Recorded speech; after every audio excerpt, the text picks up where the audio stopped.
You've heard of 2 for the price of 1. This is 3 for the price of 1. So this is a really special deal. Hello everyone, welcome to our presentation. So my name's Alice and this is David, this is Elise. We will introduce ourselves properly and talk a bit about our careers so far as well.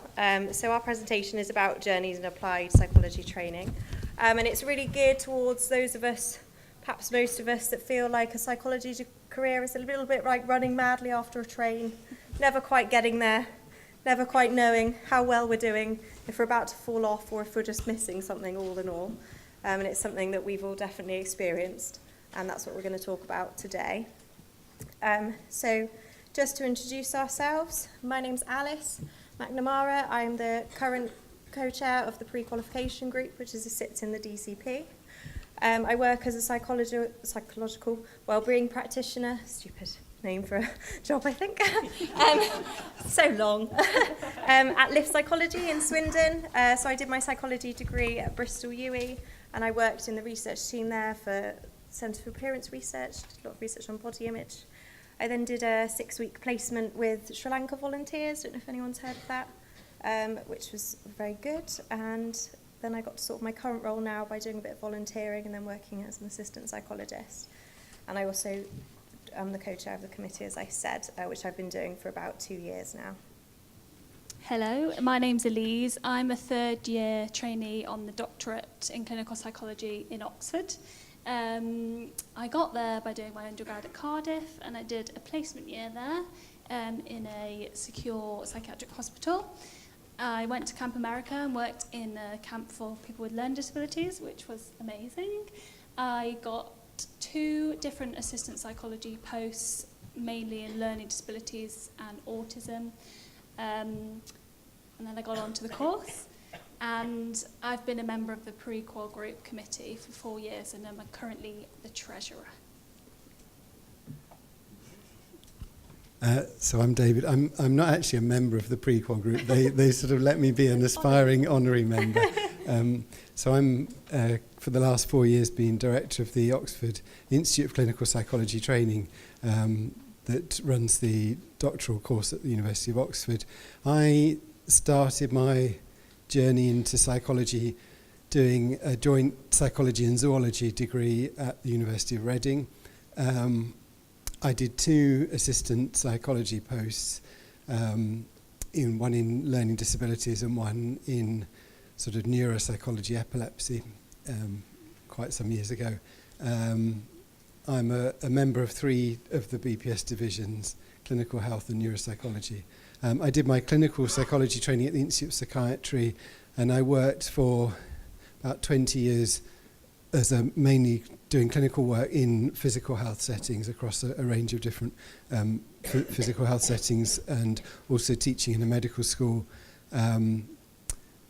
until 4 years ago when I came to Oxford. I've done a few things with the BPS that have given me a really good perspective in the profession, and I think Alice and Elise might agree with me that doing stuff through the BPS is a really good way to see the breadth of our profession, and you can really go through your whole career without really realising the breadth of our profession. So doing stuff through the BPS is really helpful for that. So I've done a few things in the BPS that have really helped me to see the different kind of ways psychology works, and also I thought relevant was that I'm, for the last 3 years or so, I've been the chair of the Clearinghouse for Clinical Psychology Training Programmes. No, you didn't. So we thought we'd start off with a little bit of a video, which captures what we're going to talk about quite well. Can I play it, though? You can achieve your dreams at any age. Did you know that Harrison Ford at 30 was a carpenter? Vera Wang didn't design her first dress until she was 40? Even Captain Crunch joined the Navy at 50. All I'm saying is that you youngins is running around here trying to be somebody when you don't even know who you are yet. You know what happened to Oprah at 23? She got fired. Imagine firing Oprah. Yeah, well, that was a mistake. No, it wasn't. Because she wasn't Oprah. She was just some 23-year-old punk who needed to get fired so she could become Oprah. Sometimes you gotta fail to succeed. So not to say you're punks or anything. But just to illustrate really that it is really about the journey, and I know it sounds cheesy, but that is kind of what we're going to talk about in our presentation. You can achieve. Oh, no, okay. Captain Crunch, I don't know if everyone knows what that was a reference to, but David did not, so we just added that in. I thought it might you might be sort of anxious and wondering about this, and it might distract you from the rest of the talk. So I didn't know what Captain Crunch was, but it's an American cereal that seems to have a lot of sugar in it, but Captain Crunch didn't join the Navy till he was 50. So there we go. So yeah, as we're sort of saying, it's better to travel well than to arrive. So we really want to talk today about the journey and about enriching the journey, and that it's not just about the destination, it's not a tick box exercise. So we'd like to give you some practical information on applied routes in psychology, but also talk a little bit about clinical psychology specifically, and give you a few tips hopefully. And we're going to go through some sort of example journeys of basically friends of ours that are quite interesting as well. So I hope you enjoy it. So I think this is, sorry, I'm just interjecting, but I mean, this is the benefit of having three. I think this is about you. This is, we're talking a lot about psychology, and I think when we were planning this, we were conscious that we're talking about psychology, and you can kind of see, this is, this is what psychologists do, but what about me? And we're trying to talk about, you and the journey, you being part of a journey into your psychology career. So trying to think about you in our presentation. Yeah. Easy to say. This is me, sorry, this is my slide. Sorry. So I won't go through all this in detail. You can look at page 20 to 21 of your program, as we found out earlier, that this is actually on there. Or you can look at the really good careers part of the BPS website. Has a lot of detail on the different types of psychology that you can go into. You can see, these are there's 7 domains of clinical psychology. It's not clinical psychology, Freudian slip. 7 domains of applied psychology. And I remember that very vividly, because just a few sort of 100 yards down the road is the headquarters of the HCPC, which is the regulator for us. And I spent a lot of time there some years ago when we were sort of thrashing this all out. But the 7 domains, which are these ones here, and then neuropsychology is a sort of post-qualification domain. At the moment, it's post-qualification. You have to have done clinical or educational to have gone into neuropsychology as a post-qualification domain. And then, obviously, people have careers that are not in one of the domains, but in academia and research, but often research that's in one of these applied domains. And so there are different routes. You'll see, so we won't go through all of the routes, but you'll see that all of them start with GBC, which hopefully most of you know, but that's graduate basis for charter membership of the society. So it's an approved BPS undergraduate degree or a conversion degree. Is that okay? Yeah. Oh, this is a shameless plug. So you can say, if you are interested in more information, I've just been editing over the last few years a series of books on the different branches of practitioner psychologists, and Nicola will be very pleased to know that the first one that was published, or actually no, it was probably the second one, was the one on counselling psychology. But the sports and exercise actually reminds me of something that Nicola said this morning, which I really stuck in my mind, was that to some extent, there's no point in us focusing too much on all these sort of existing domains of applied psychology, because they're going to be different. There's going to be new domains. And you are the guys, it's certainly not going to be me. I'm sort of, towards the end of my career, it's going to be you who are going to be, defining these domains. When I started my career, quite a lot of those domains didn't exist. Certainly sports and exercise only really came into being as a domain just before the HCPC registration, less than 10 years ago. So psychology is a changing profession, and hopefully your careers may well be in things that don't exist yet. So we can move on from the shameless plug. Apart from that, there is one more shameless plug, which is the clinical one. Ironically, the clinical book in this series, and they are actually fairly cheap. So I think all of them are about 10 of these books. But the clinical one is ironically going to be the last one published. So if you can't wait for that, there is another book. But this is, I shouldn't say it in front of the cameras, it's not entirely good value for £26. So I wouldn't necessarily, I'd perhaps get it from a library. This is What is Clinical Psychology, which is a kind of overview of clinical psychology.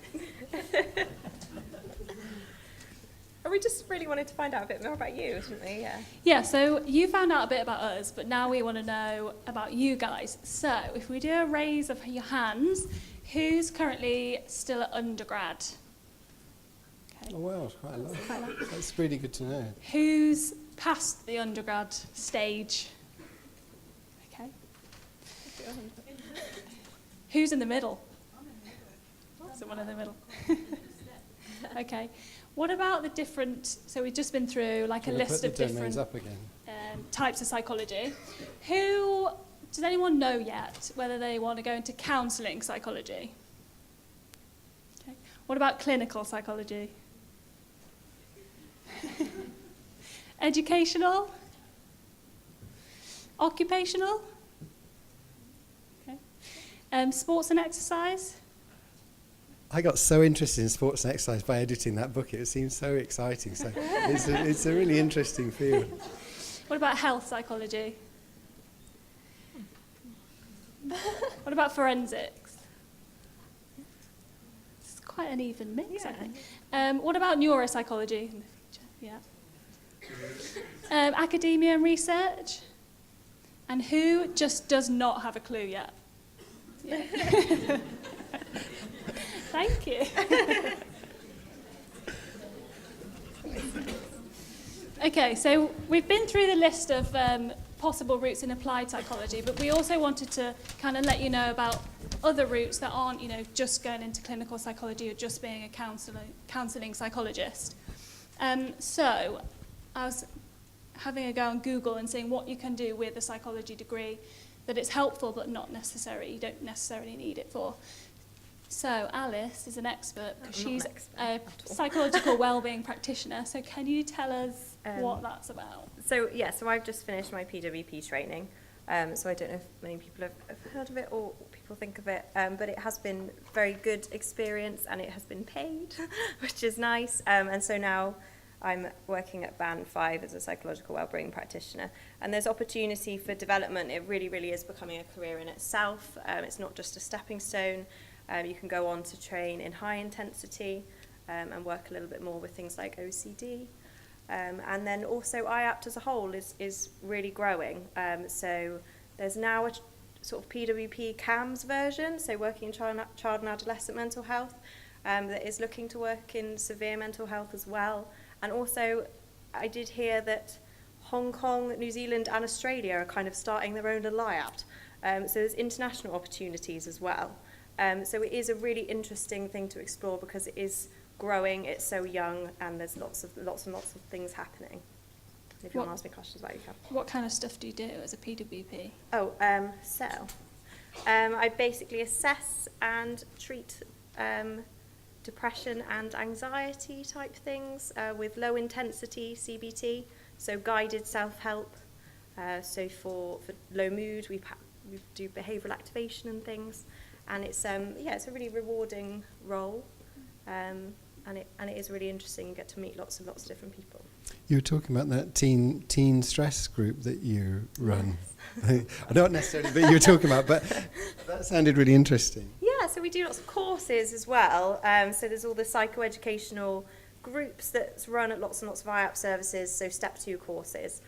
About stress and anxiety and self-esteem, and it really helps to fight the stigma, I think, and make it really accessible. And then at my service I do one for young people as well, 16 to 18-year-olds, which is fun. Challenging. And I think it's important to say as well, so I wasn't a PWP, but a lot of people that are on training with me have done that route. Yeah. So it's kind of been like they've gained loads of experience being a PWP before getting onto the doctorate as well, so it's something to consider as well.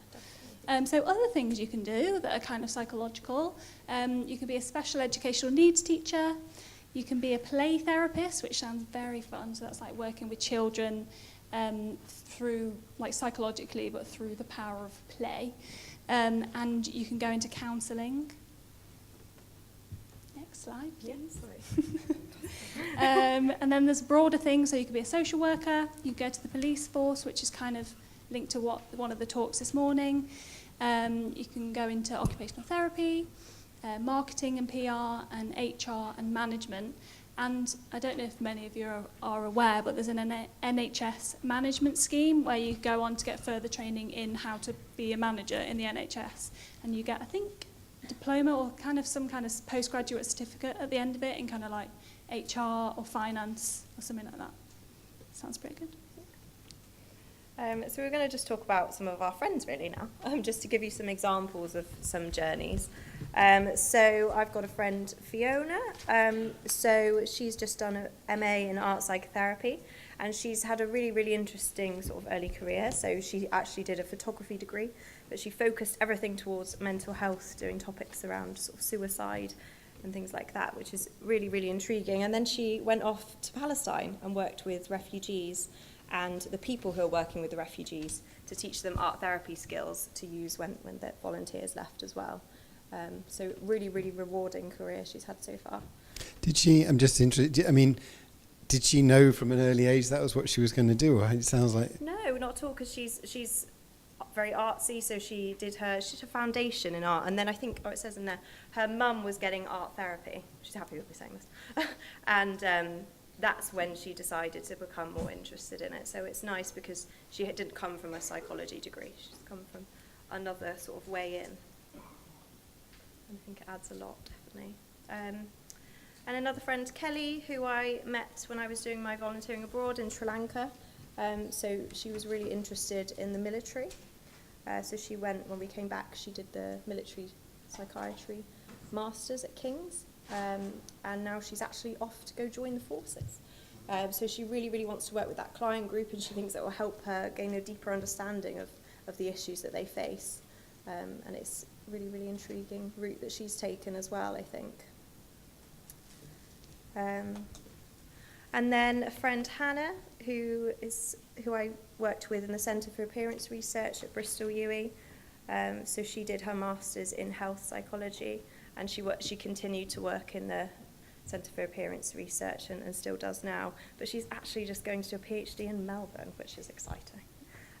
So that's really interesting as well, and she's found a lot of value in research and body image. It's another really interesting area. And then another friend, Beth, who I also met when I was in Sri Lanka, and she actually became a social researcher and then now is a product manager. So slightly unusual, as in wouldn't think that she was using psychology, but she says that she still uses it every day and all the skills that she gained in her psychology degree. So another sort of slightly different path or route to think about. Does...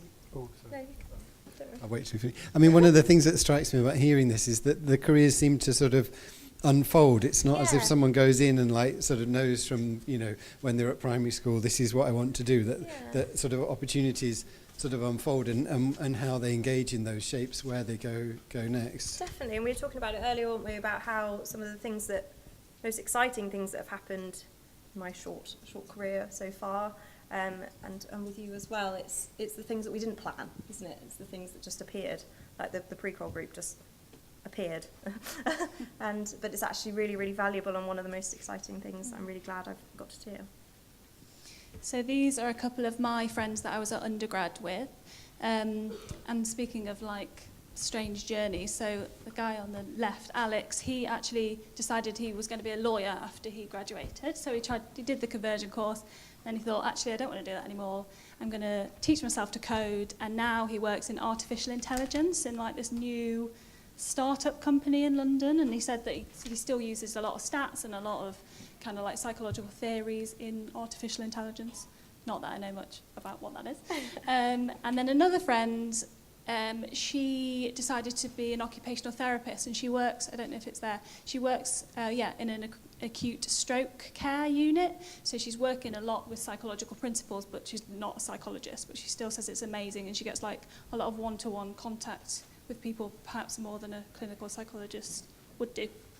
And they're both very happy not being clinical psychologists, which is great. Actually, I'll just interject there as well, if you don't mind as well. My very first clinical job was working in spinal cord injuries.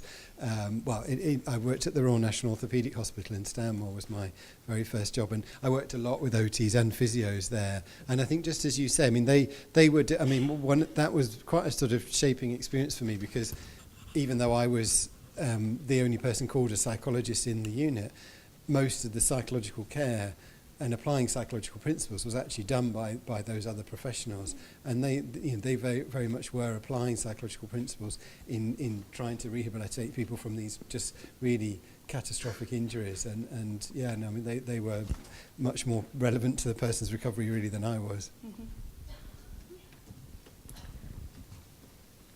So now we're going to talk a little bit about clinical psychology and the journey to clinical psychology, which will hopefully be interesting for those of you that are thinking about this. So we won't go through all the stuff that you can find out or may already know, but the key resource there is the Clearinghouse website. So it's really, really good. It's got lots and lots of information about when you should apply, what you need to apply, the application process and everything like that. It's really, really helpful. There are 32 courses around the country and they are full-time. Lisa's obviously on one of the courses, so can explain a bit more about that generally. What about the course? Amazing, yeah. I'm on the Oxford course. Just maybe, yeah, okay. But just, I think the biggest thing is, until about 3 months ago, I thought this too. I thought I'll just go anywhere where they'll take me. Please just let me on, and that'll be fine. But actually, you really do have to think about where you want to go and the ethos of the course, the philosophy of it, everything. There's lots of different little details that you just don't really realise until people point them out to you, like Elise and David did for me. But it's important to think about the cohort size, if you want to be in a big group or a smaller group, and the location, and then in terms of how you're going to commute to all the placements and how far away you're going to be, and the different types of placements there is, and all the research things to consider as well.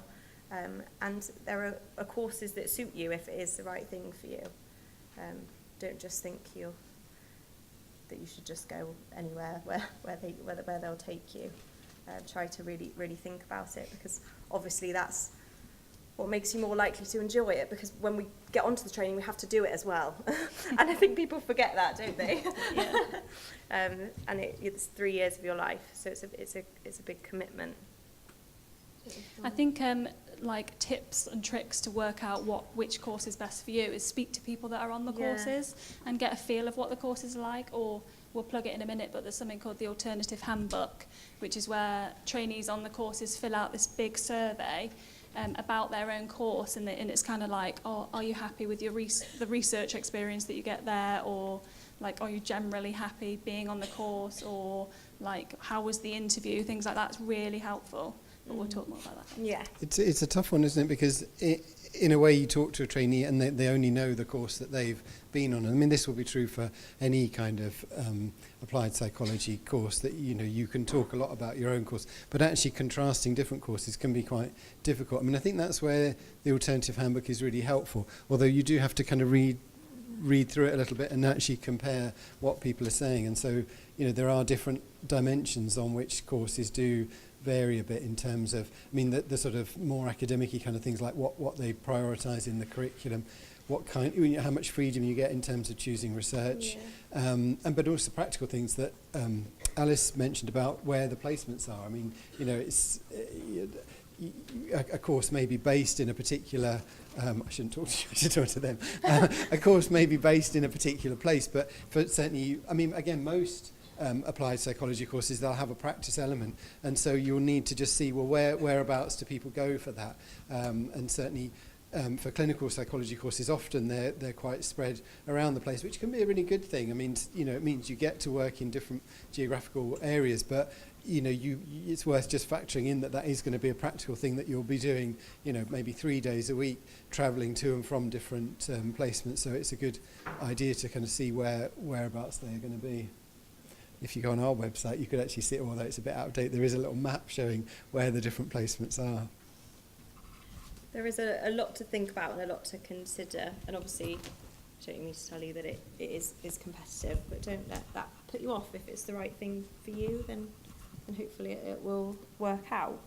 In terms of relevant experience, these are just some points to consider. I think it's really common when you're just graduating or you're in the early stages that you kind of forget how much is out there really, or perhaps you don't think that you can go to like the DCP conference or all the big conferences and get involved with all the networking, but but you really can, and there are lots and lots of opportunities now to make that easier. After all, we are actually the future, so we're very important.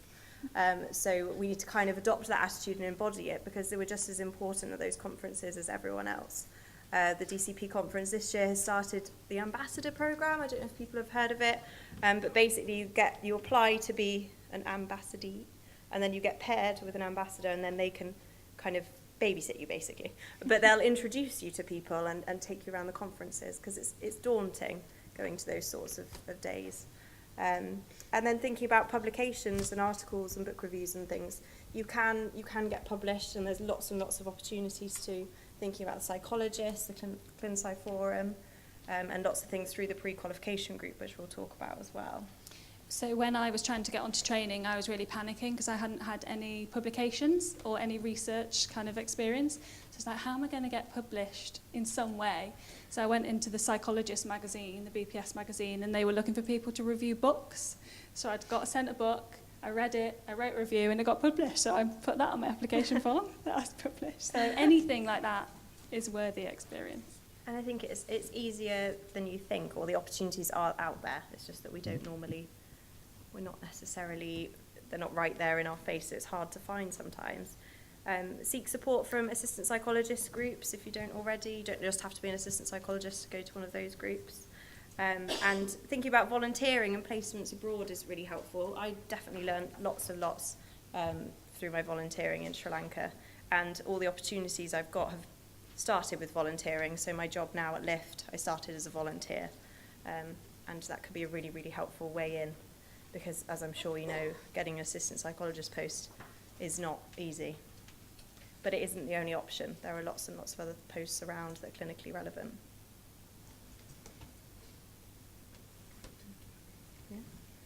This is me. Yeah, okay, I'll do this one quickly then. I'm just conscious we want to leave time for questions. So this is a question that I think, I suspect a lot of people are asking, because I think a few of us have already been asked it, even before we've done our question time.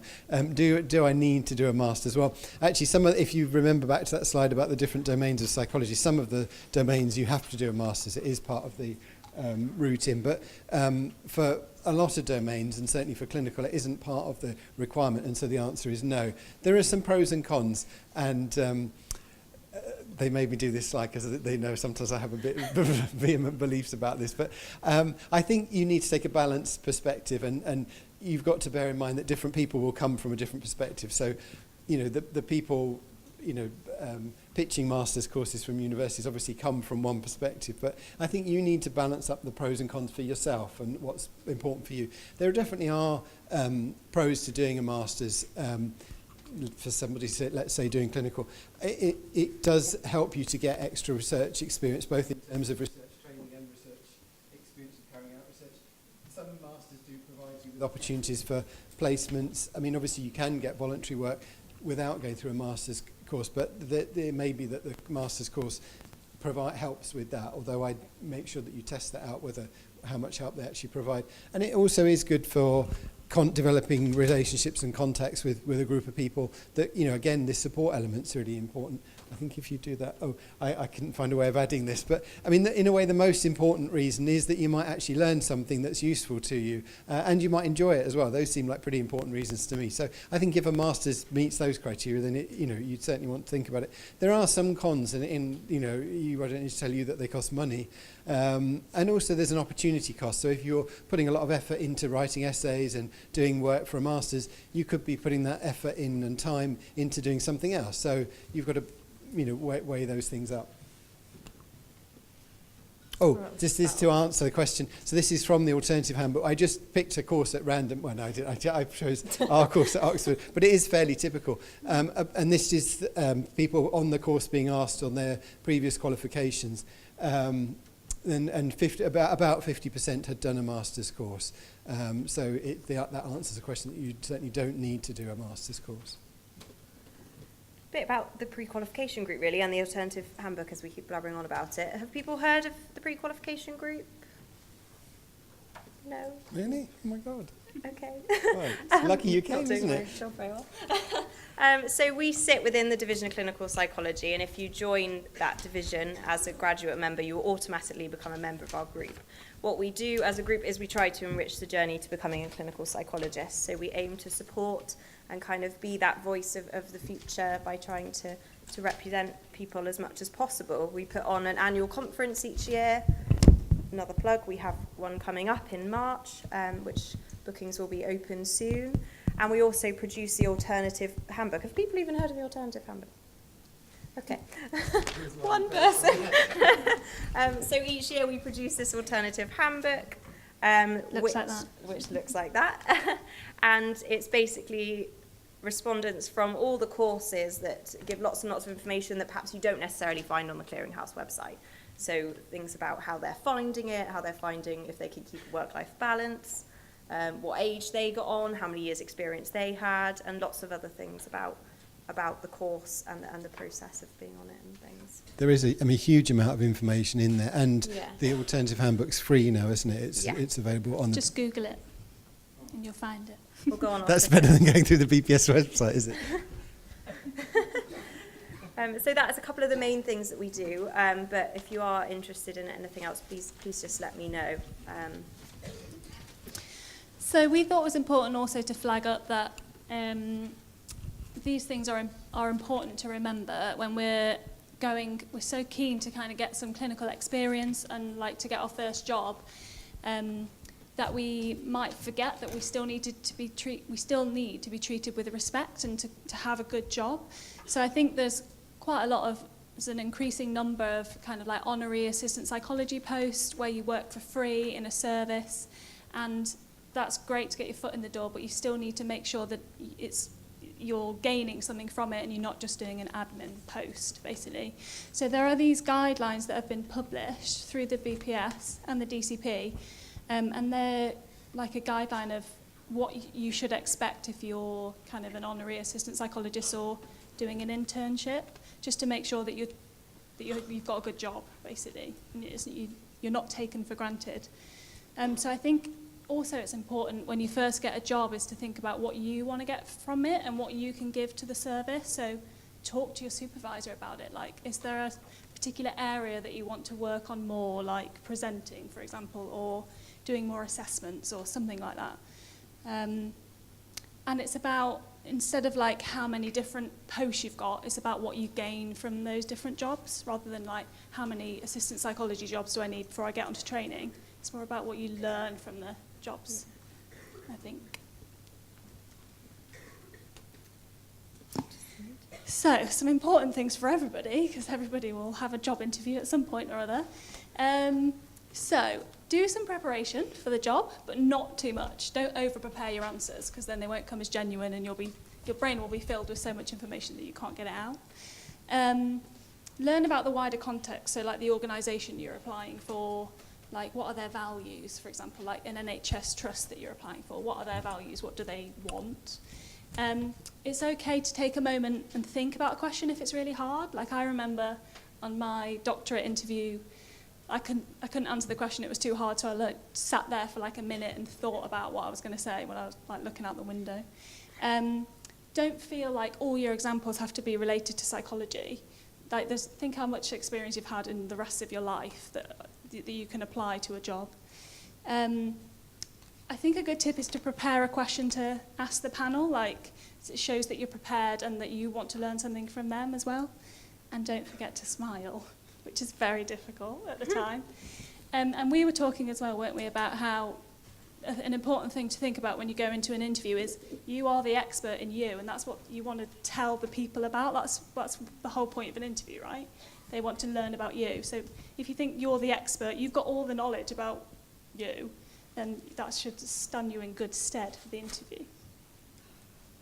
This little quote from Oscar Wilde is something I put up in our waiting room when people are coming for interviews, that actually what the interviewer is doing, their job is to try and work out how does this person match what we're looking for, what we think is important in a trainee on this particular kind of applied psychology program. So helping them out, the bit they know about the course, they know about the demands. I mean, you need to know a bit about it, otherwise that you might be in the wrong place, which is a bad thing for you as well as them. But what you really can know about, and isn't necessarily, I think understanding our own strengths isn't something that we know straight away. We need to develop that knowledge of what our own strengths are. But that's a really key thing when you're going into interviews. I better speak quickly because we want to allow some time for questions. You might think all our tips now are... I've confused myself by holding two things, actually. I'm speaking into that. That's not helpful. I'm speaking to this. You might think all our tips are guiding you away from failure and towards success, but that's really not what we're aiming for. And failure is a part of your journey. So you might have in your mind that everything's going to be a smooth road between you and whatever that flag represents for you, your perfect career in psychology. But I can assure you that the reality is going to look a bit different. There's going to be different detours on the way. There's going to be, different terrain to navigate. And just to show you, I've been acquainted with failure at various points in my career, and I started earlier with my acquaintance with failure. This is my school report from my the middle of my A-levels, so quite a critical time. And at that time, I won't go into too much detail, but I had a particular kind of path in mind. And getting this and other reports, this is just a sort of example. I could have showed you worse ones. Actually, physics wasn't my worst subject, I'm embarrassed to say. So chemistry was my worst subject. But I just thought I'd highlight this. David's major weakness appears to be a failure to learn and apply basic facts. So I wasn't doing too well there, and my exam mark of 34% didn't really bode too well for me. And sure enough, physics and I never really got on too well. But thankfully, I managed to sort of navigate my way. So my application form in terms of my A-levels, I think I actually sort of out-compete Paul in his A-levels in terms of my A-levels. But thankfully I found the niche, and I didn't, between you and me, I didn't go to something like this. I don't know they existed when I was your age, and I didn't really even know what psychology was. But this course, Psychology and Zoology, sounded interesting, and then I engaged in it and I enjoyed it, and I did really well as an undergraduate. I'm actually in quite good company experiencing failure. I don't know how much of you know Jack Ma, and Alibaba is the sort of Asian equivalent of Amazon, I think. It's a very sort of popular website, and he's the richest man in China, and China's obviously a very big country. But some of his failures he experienced on the way. Failed entrance exams, 3 entrance exams for college. He was rejected. He applied to Harvard and was rejected 10 times. I mean, most people would give up after a few times. In fact, they invited him back to speak there. He was out of 24 people who applied to work at KFC in China. He was the only one that was rejected. So he experienced failure along, and there's lots of examples of people who've experienced failure. So, the failure is the norm. Failure along your journey, all the way through your journey, is going to be the norm. So that clip, the little picture I showed you, which is a nice picture, still has that sort of idea of the sun at the end of it. But the real reality is that when you get to that bit, there'll be another bit, and then another bit after that. We've had a reorganisation in my department a week today. I'll be in a job interview applying for the job that I'm doing. And that's life. That's you can't, if you're aiming to get to that sunny bit that just nothing else ever happens, then you'll be constantly running after the train the whole of your career.